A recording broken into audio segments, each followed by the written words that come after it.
नमस्कार, आदाब, सत श्री अकाल दोस्तों। वेलकम बैक टू रोन channel current affairs express.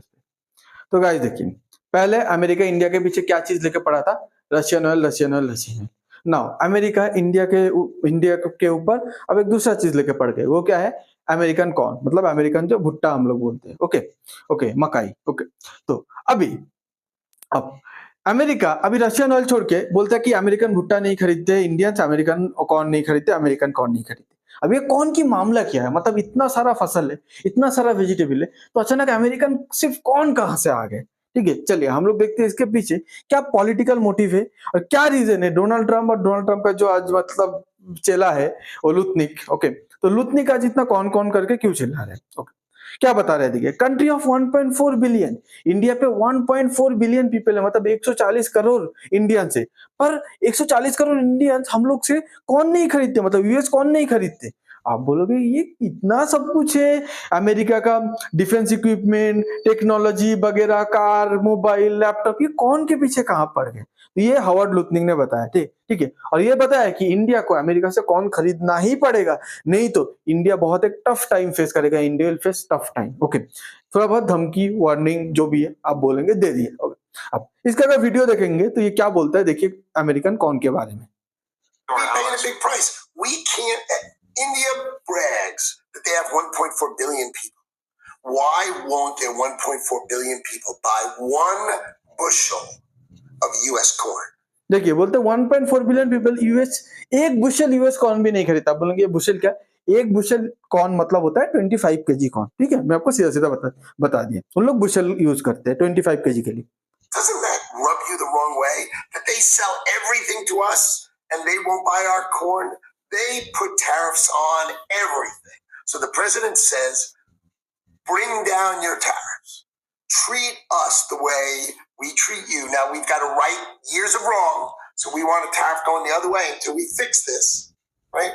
That's the president's model, and you either accept it or you're going to have a tough time doing business with the world's greatest consumer. पहली बात है, इन लोग बोलता है कि India हम लोग को इतना कुछ बेचता है पर अमेरिका से कौन नहीं खरीदते। ऐसे बात बोलते हैं कि इंडिया अमेरिका से कुछ नहीं खरीदता। पहला चीज है। दूसरा चीज बोलता है कि आप बहुत टफ टाइम फेस करेंगे क्योंकि हम लोग वर्ल्ड का ग्रेटेस्ट कंज्यूमर है। अगर तुम लोग वर्ल्ड का ग्रेटेस्ट कंज्यूमर हो तो तुम लोग इतना इंडिया के पीछे भाग क्यों रहे हो? तुमको भी पता है कि वर्ल्ड का लार्जेस्ट और ग्रेटेस्ट कंज्यूमर इंडियन मार्केट है। इसीलिए इंडियन मार्केट की जब बात आता है, तुम्हारा मतलब जीभ एक हाथ तक लटक के और उसमें से लाल टपकते रहता है। ठीक है, तो तुम फिर खुद को मतलब पता नहीं क्या भांग पी के, क्या नशा करके, ये मतलब हर 2 दिन पे न्यूज चैनल पे आ जाते हैं। मुझे लगता है ना, अमेरिकन जो भी मतलब ये मिनिस्टर वगैरह है, इन लोग का आज के डेट पे एक ही काम है कि हर 2 दिन पे एक एक नए नए न्यूज चैनल पे जाके इंडिया के खिलाफ बोल के आओ। बस हमारा मिनिस्टर तो सर इतना टाइम ही नहीं है ये सब काम करे। मतलब अमेरिका का मतलब वेले बैठे है क्या? मतलब इन लोग को टाइम नहीं है क्या? देखिए, अमेरिका का सच्चाई अभी बाहर आया। अब बोलेंगे कैसे? अमेरिका हमेशा चाहता था इंडियन एग्रीकल्चर मार्केट पे घुसेंगे, इंडिया अपना एग्रीकल्चर मार्केट को इंडिया को प्रेजेंट करेंगे, इंडियंस को अमेरिका का एग्रीकल्चर प्रोडक्ट खरीदना पड़ेगा। पर इन लोग डायरेक्टली बोल नहीं पा रहा था। ठीक है, हम लोग एग्रीकल्चर प्रोडक्ट नहीं खरीद रहे इंडिया, इसलिए गुस्सा। इन लोग रशियन ऑयल का बहाना दे रहा था। सबको पता है वो इतना फेक है, इतना बोगस है, क्योंकि रशियन ऑयल चाइना भी खरीद रहा है, सब खरीद रहा है। अब किसी को टारगेट नहीं कर रहे, इंडिया को कर रहे हैं। पर आज अभी America is spilling the truth. सच बाहर आ रहा है कि उन लोग इंडिया का एग्रीकल्चर मार्केट को एकदम डोमिनेट करना चाहते हैं। ओके, अब अब देखेंगे कि अभी ये इंडियन कॉर्न वगैरह है, यही टाइम पे क्यों आया? आज है 16 सितंबर। आज के डेट पे गाइस, अमेरिका का जो चीफ निगोशिएटर है, ठीक है, अमेरिका का आपको पता है जो ट्रेड डील के लेकर अभी बात चल रहा है, अभी भी तो लास्ट मंथ अगस्त पे कैंसिल कर दिया था। अमेरिका का जो ट्रेड डील आने वाला था, तो वो पोस्टपोन करके अब सितंबर पे आ रहा है। तो आज के डेट पे जब बात चल रहा है ट्रेड टॉक के बारे में, तो अमेरिका पहले से प्रेशर क्रिएट कर रही है। वो भी क्या? अमेरिका को जो चाहिए एग्रीकल्चरल मार्केट चाहिए इंडिया का, इसीलिए कौन का एक मुद्दा लेके आके प्रेशर क्रिएट करना चाहते हैं। मतलब सीधा सीधा बोल रहा है कि हम लोग का निगोशिएटर जाएगा, ऑलरेडी चले गए। उन लोग कौन मतलब एग्रीकल्चर लेके बात करेंगे, आप लोग हाँ बोल देना, नहीं तो टफ टाइम फेस करोगे। एक इनडायरेक्टली प्रेशर टैक्टिक्स है। ओके, अभी आप बोलेंगे इन लोग कौन के पीछे क्यों पड़ गए? अभी अगर देखेंगे कि अमेरिका में ना जितना भी सारा फसल उगता है, उसमें कॉर्न, पोटैटो वगैरह सब कुछ होता है ना, तो उसमें कौन सबसे ज्यादा उगाया जाता है अमेरिका में। पर अमेरिका का कॉर्न कैसे है पता है? जेनेटिकली मॉडिफाइड कॉर्न है, नेचुरल कॉर्न नहीं है, जेनेटिकली मॉडिफाइड कॉर्न है। इसीलिए इंडिया इनफ कॉर्न प्रोड्यूस करता है, first of all. Second, India genetically modified crops नहीं खाना चाहता जो अमेरिका बनाता है, क्योंकि क्या पता वो आपका जो जेन है, डीएनए लेवल है, ठीक है, उसमें म्यूटेशन कर दे या कैसा हेल्थ, मतलब हेल्थ पे इफेक्ट करे, आपको नहीं पता, इसलिए इंडिया नहीं चाहता। अगर आप देखेंगे सबसे बड़ा, ओके, अमेरिका का कौन सा स्टेट कौन प्रोड्यूस करता है? वॉशिंगटन, माइनेसोटा, ओके, सॉरी अगर प्रोनाउंसिएशन में गलती हो तो, पता है गलती हुआ है, Wisconsin, California, Florida, Georgia, New York, Oregon, okay, ये सब क्या है आपका अमेरिका में सबसे ज्यादा कौन प्रोड्यूस करता है, सीधी बात। अब इधर अगर अमेरिका का जो डोनाल्ड ट्रम्प जो पार्टी था, रिपब्लिकन पार्टी, उसका अगर ज्यादा वोटर बेस देखेंगे वो ज्यादातर फार्मर्स है, और ये सब स्टेट पे डोनाल्ड ट्रम्प का बहुत सारा वोटर है। तो अगर इन सबको अब बिजनेस नहीं दिया तो इन लोग नाराज हो जाएंगे, इसीलिए कौन को लेके प्रेशराइज कर रहे हैं, मतलब पूरा एग्रीकल्चर मार्केट को लेके प्रेशराइज कर रहे हैं, बट कौन स्पेशली। अभी अगर बोलेंगे कि इतना दिन तक उनका फार्मर्स कैसे जी रहा था, देखिए चाइना, चाइना क्या करता है, चाइना बहुत सारे एग्रीकल्चरल प्रोडक्ट खरीदता था अमेरिका से, तो अमेरिका के फार्मर्स को अच्छा अर्निंग होता था। पर चाइना के साथ जब ट्रेड टॉक्स वगैरह बिगड़ गया ना, ठीक है, ये जो टैरिफ वगैरह लेके मामला जब बिगड़ गया, चाइना ने क्या किया, एग्रीकल्चरल प्रोडक्ट अमेरिका से खरीदना बंद कर दिया। अब वो एग्रीकल्चर प्रोडक्ट अमेरिका को किसी ना किसी मार्केट पे तो डंप करना है, अमेरिका का भी लालच आ गया इंडियन मार्केट। अभी एक बात बताइए, कुछ टाइम पहले वो हावर्ड पुतनिक ने क्या बोला, वो कार्टून क्या बोला, ग्रेटेस्ट कंज्यूमर है अमेरिका। तो अगर आप लोग सब दुनिया का ग्रेटेस्ट कंज्यूमर है तो खुद का प्रोडक्ट खुद कंज्यूम कर लो ना, आप इंडियन कंज्यूमर की तरफ देख क्यों रहे हो? सही है ना गाइस, बात तो सीधा सीधा है। इसीलिए वो इंडियन मार्केट को देख रहे हैं कि हमारा जो भी एग्रीकल्चर प्रोडक्ट है वो इंडियन मार्केट पे हम लोग डंप कर दे, जो चाइना आज के रेट पे खरीदना बंद कर दे। अब ये जो अमेरिकन फार्मर्स है, ओके, ये अमेरिकन फार्मर्स, आपको बोला कि अमेरिकन फार्मर डोनाल्ड ट्रम्प का मेन वोटिंग बेस है।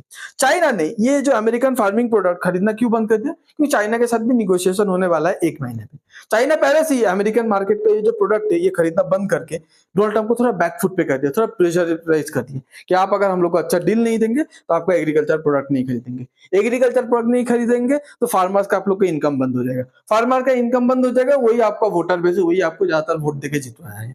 तो इसीलिए अब डोनाल्ड ट्रम्प सोच रहे हैं हम लोग चाइना के प्रेशर पे नहीं आएंगे, फार्मर्स को रेगुलर इनकम देना है। अब इनकम देने के लिए एक मार्केट तो चाहिए, तो इसीलिए इंडिया को प्रेशर कर रहे हैं, पर हम लोग सेल्फ सफिशिएंट है एग्रीकल्चर के मामले पे। ओके, तो देखिएगा हम लोग एग्रीकल्चर पे ना यूएसए के ऊपर भरोसा नहीं कर सकते। अगर कल के डेट पे कुछ होगा, ये खाने का चीज है, यूएसए बोलेगा हम लोग नहीं देंगे तुमको, तो हम लोग 2 दिन पे तो उगा नहीं पाएंगे अपने इन मतलब जमीन पे, हम लोग तो भूखे मर जाएंगे।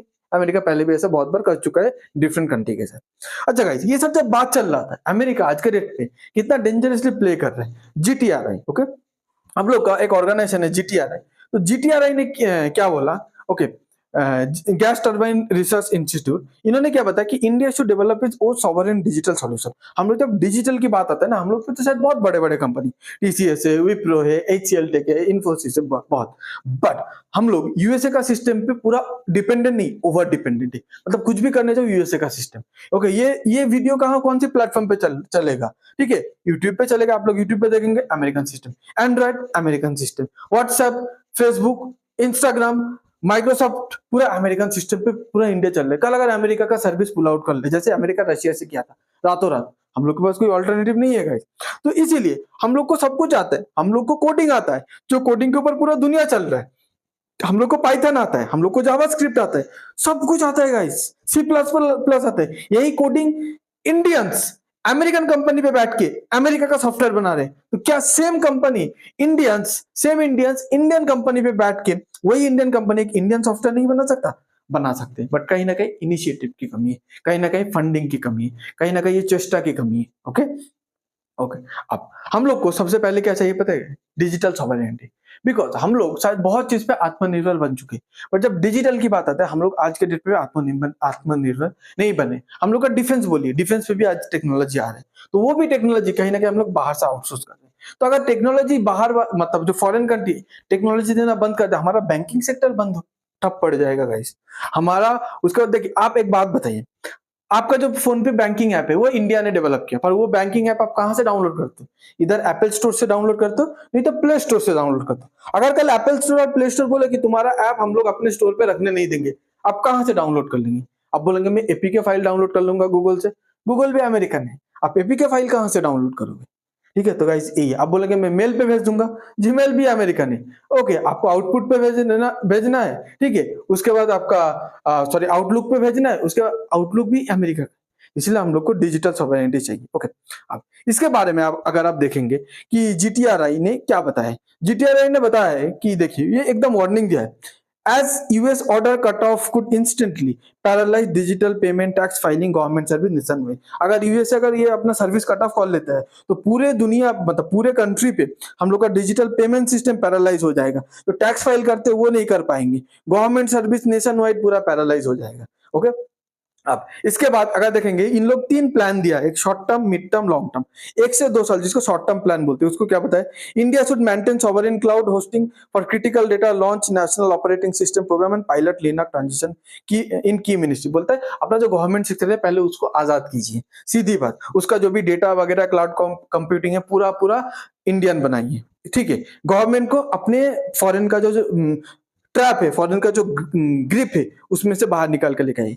मीडियम टर्म 3 से 5 साल का क्या प्लान है, government system should fully migrate to Indian software public private cyber security consortium. अब गवर्नमेंट को जो साइबर सिक्योरिटी प्रोवाइड करता है, गवर्नमेंट का जो सॉफ्टवेयर है, अब वो सब इंडियन होना चाहिए। पहले क्या है, गवर्नमेंट का जो भी डेटा है इंडियन सर्वर पे रखिए, उसके बाद गवर्नमेंट जो प्लेटफॉर्म पे काम करता है उसको इंडियन बना लीजिए। गवर्नमेंट का जो साइबर सिक्योरिटी है वो भी इंडिया का होना चाहिए, वो भी प्राइवेट पब्लिक पार्टनरशिप पे होना चाहिए, कंप्लीटली प्राइवेट है। उसके बाद जो लॉन्ग टर्म प्लान है 5 से 7 साल, India must achieve cloud parity, replace foreign operating system in defence and critical sector, okay, and create globally competitive open network platform. जैसे एंड्रॉइड जैसे इंडिया को बनाना पड़ेगा, इंडिया का जो भी डिफेंस वगैरह पे जो भी टेक वगैरह होता है वो इंडियन करना पड़ेगा। ये सब 5 से 7 साल एक लॉन्ग टर्म प्लान के लिए होना चाहिए। ठीक है, हम लोग इंडियन इनकेपेबल नहीं है, हम लोग यूपीआई बनाए हैं वर्ल्ड का बेस्ट थिंग, हम लोग ओएनडीसी बनाए हैं वर्ल्ड का बेस्ट थिंग, तो हम लोग क्या है एक मैसेजिंग ऐप सॉफ्टवेयर वगैरह, उसके बाद सोशल मीडिया प्लेटफॉर्म वगैरह बना नहीं सकते। देखिए वही इधर बता रहा है कि India has a talent and the market to build sovereign. India के पास टैलेंट भी है, इंडिया के पास ऐसे नहीं कंज्यूमर नहीं है, वर्ल्ड का लार्जेस्ट मार्केट है इंडिया के पास। यूपीआई जैसा, ओएनजीसी जैसा, जो पूरे दुनिया का पेमेंट सिस्टम और कॉमर्स सिस्टम को, ठीक है, चेंज करके रखा है यूपीआई और ओएनडीसी जैसा। But we can do the same for code digital infrastructure. हम लोग डिजिटल इंफ्रास्ट्रक्चर के लिए भी ऐसे रिवोल्यूशनरी प्लेटफॉर्म लेके आ सकते हैं। इसीलिए हम लोग को गवर्नमेंट को आगे आना पड़ेगा, कंपनी को आगे आना पड़ेगा, कंज्यूमर को, ये हर एक का रिस्पॉन्सिबिलिटी है, सबको आगे आना पड़ेगा। आपको अगर ये वीडियो अच्छा लगता है तो please like share and subscribe. आप क्या सोचते हैं, हम लोग कितना डिजिटली सॉवरेन कंट्री है, कमेंट पे बताइए। Thanks for being here, your time really matters. God bless you.